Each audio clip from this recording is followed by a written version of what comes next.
रब्बुल आलमीन मेरा दोस्त है, जिसने मुझे पैदा किया है सो वही मुझे रास्ता दिखाता है, और वो जो मुझे खिलाता और पिलाता है, और जब मैं बीमार पड़ता हूं तो मुझे शिफा बख्शता है, और वो जो मुझे मौत देगा और फिर जिंदा करेगा, और वो जिससे मैं उम्मीद रखता हूं कि क़यामत के दिन मेरा कसूर बख्शेगा।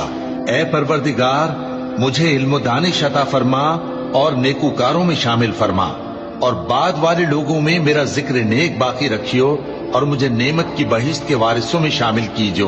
और मेरे बाप को बख्श दे कि वो गुमराहों में से है, और जिस दिन लोग उठा खड़े किए जाएंगे मुझे रुसवा न कीजो, जिस दिन न माल ही कुछ फायदा दे सकेगा और न बेटे। हाँ, जो शख्स अल्लाह के पास बेरोग दिल लेकर आया वो बच जाएगा, और बहिश्त परहेजगारों के करीब कर दी जाएगी, और दोज़ख गुमराहों के सामने लाई जाएगी, और उनसे कहा जाएगा कि जिनको